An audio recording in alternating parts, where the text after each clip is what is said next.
The story of Caligula, Rome's most notorious emperor, is one of fascination and horror, a tale of power twisted into cruelty, and authority warped into humiliation.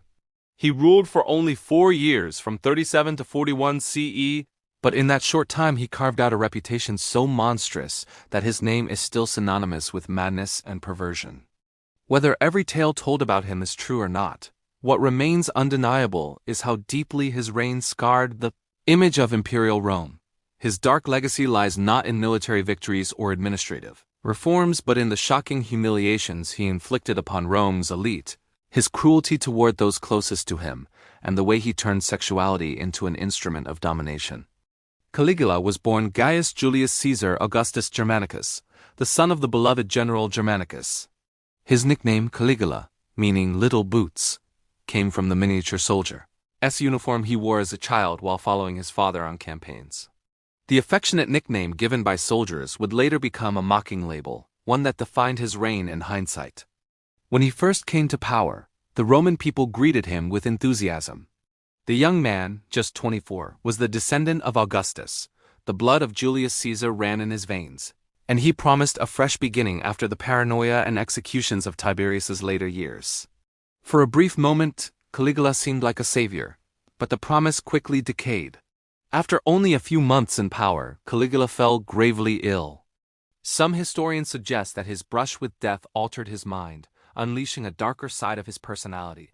Whether his madness was caused by illness, a pre-existing instability, or simply the corrupting influence of unchecked power, the Rome that had once adored him soon found itself ruled by a man driven by excess, cruelty, and humiliation. Caligula's cruelty was not the blind violence of a tyrant lashing out, but something far more insidious. He enjoyed not only hurting, but also degrading. His punishments were designed not simply to kill or silence, but to shame, to strip dignity from those who opposed him, and to force submission through spectacle. Power, for Caligula, was not complete unless it was displayed in the most humiliating ways possible. The arena of his humiliations was often the banquet hall. Roman feasts were traditionally displays of wealth and hospitality, but under Caligula, they became theaters of domination. Ancient writers tell us that he delighted in inviting senators and noblemen with their wives, only to turn the banquet into an occasion of shame. At the height of the meal, he would summon the wives of senators and order them to his chambers, where he would sleep with them in full knowledge of their husbands' helplessness. Sometimes he returned to the table and described in detail what he had done, mocking the men who could neither protect nor protest. For Rome's elite, whose honor and reputation were everything, this was a wound worse than death. But Caligula's humiliations were not limited to sexual conquest. He played with the boundaries of propriety and decorum, forcing senators and noblemen into acts of submission that reduced them to clowns in his court. He dressed men in women's clothing, compelled high-ranking citizens to perform degrading tasks, and blurred the lines between authority and ridicule. To mock the dignity of Rome's governing class was, in his eyes, the purest display of imperial supremacy. Women, however, bore the heaviest burden of his reign. Accounts claim that Caligula turned his palace into a brothel, ordering noblewomen and even his own sisters to serve as prostitutes for his amusement and profit. Sex was never merely pleasure for Caligula. It was a weapon. To force Rome's most respected women into positions of shame was to shatter the foundations of Roman society itself. What makes Caligula's actions especially disturbing is the way he combined cruelty with performance. He seemed to understand that humiliation was more powerful when it was public, when it transformed private disgrace into communal spectacle. To be humiliated before one's peers, in a society where reputation was the cornerstone of identity, was a fate worse than physical torture. In this way, Caligula's cruelty cut deeper than the sword. It reached into the very soul of Rome's aristocracy.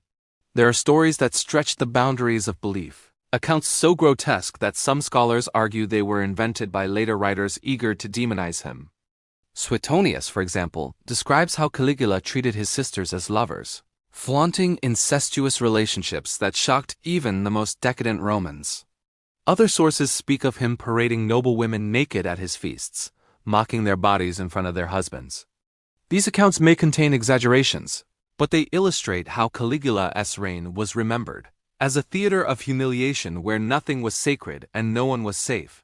Caligula's obsession with domination extended beyond the bedroom and the banquet. He enjoyed turning acts of governance into cruel jokes. One notorious story tells of how he planned to make his favorite horse Incitatus a consul, not because he believed the animal could serve Rome but to show the Senate how meaningless their dignity had become under his rule. By mocking the symbols of political office, he degraded the entire system of Roman authority, transforming the empire into his stage of humiliation. The result was a reign defined not only by cruelty but by fear. Rome's elites, once the proud rulers of the Mediterranean world, found themselves reduced to pawns in the emperor's twisted games. To resist him was to risk public degradation or execution. To submit was to endure endless humiliation. Ordinary citizens watched in awe and terror as their emperor turned politics into performance art, with cruelty as his central theme. Caligula's short reign would end violently, but before his downfall he had already etched his name into history as the embodiment of Rome's darkest excesses. His acts of humiliation, whether exaggerated or not, captured the imagination of future generations, ensuring that his legacy would forever be remembered as one of sexual cruelty and twisted domination. This was not the Rome of Augustus or Tiberius, where power was hidden behind the facade of tradition. This was the Rome of Caligula, where power meant stripping others of dignity, where humiliation was as important as conquest, and where cruelty became the very definition of rule.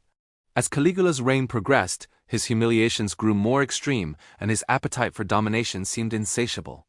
What began as sexual conquest and the public shaming of Rome as elites evolved into a reign where every gesture, every command, was designed to remind the people that he was not merely their ruler but their master. The emperor began to blur the lines between man and God. He demanded to be worshipped not only as a living ruler but as a deity incarnate. Temples were erected in his honor, and he ordered statues of himself placed in sacred spaces.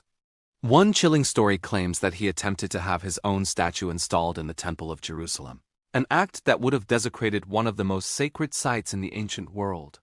For Caligula, humiliation was not just personal. It was cultural, religious, and political. To force others to bend before him as a god was the ultimate assertion of control. The Senate, the supposed governing body of Rome, became little more than an audience for his cruel performances. Senators were made to grovel, flatter, and even participate in degrading rituals to prove their loyalty. Those who hesitated or showed resistance found themselves targeted, often with charges of treason fabricated to justify execution. But Caligula did not always kill his victims.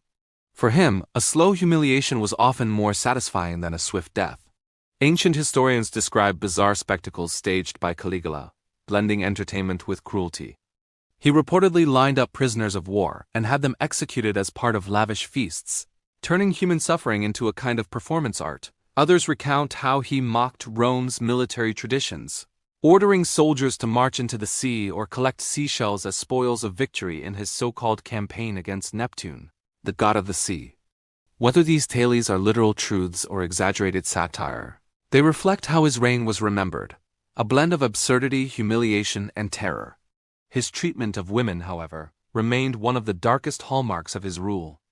The humiliation of senators' wives, the forced prostitution of noblewomen, and the alleged incestuous relationships with his sisters painted him as a ruler who twisted the most intimate bonds of family and marriage into tools of control. Roman society placed immense value on honor, lineage, and reputation. Caligula targeted those very foundations. To dishonor a senator's wife was not only to humiliate her, but to permanently stain the dignity of an entire family. It is important to remember, however, that much of what we know about Caligula comes from hostile sources, men like Suetonius, Tacitus, and Cassius Dio, who wrote years after his death, often from senatorial perspectives filled with resentment. They had every reason to portray him in the darkest possible light. And yet, even if only a fraction of these stories are true, they reveal a ruler whose reign was unlike any other, a reign where humiliation was weaponized as a political strategy. Eventually, Caligula's excesses pushed even his closest allies beyond the breaking point. The Praetorian Guard, his personal protectors, grew weary of his abuse and instability. The Senate, cowed but simmering with anger, saw in him not a godlike ruler but a destabilizing force who endangered Rome itself. In January of 41 CE, only 4 years into his reign, Caligula was assassinated in a conspiracy led by members of his own guard.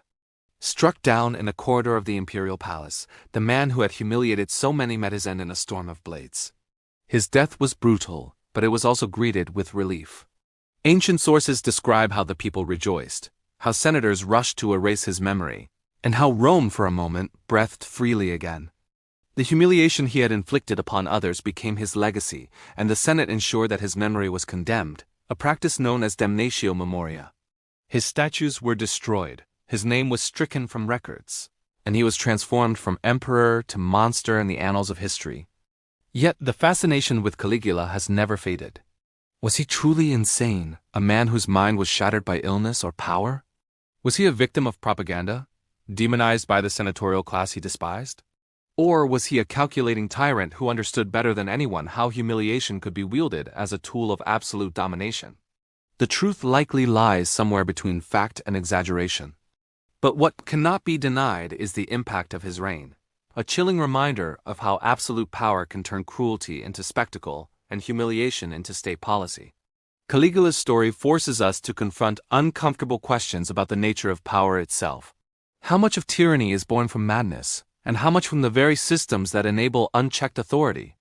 In the hands of Caligula, the Roman Empire became a stage where dignity was destroyed, honor was stripped away, and submission was the only survival. For those who lived under his rule, the emperor was not merely a ruler, he was the embodiment of humiliation itself.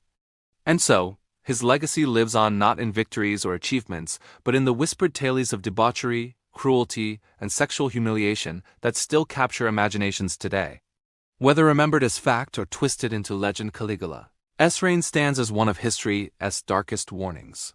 That when power knows no limits, the human cost is measured not only in blood but in dignity, honor, and shame. If you found this story of Caligula's dark reign and his weaponization of humiliation fascinating, make sure to like this video, subscribe to the channel, and hit the bell icon so you don't miss our next deep dive into history's most brutal and shocking moments. Share this episode with others who love dark history, and let us know in the comments, do you think Caligula was truly insane? Or was his monstrous reputation the work of his enemies after his death?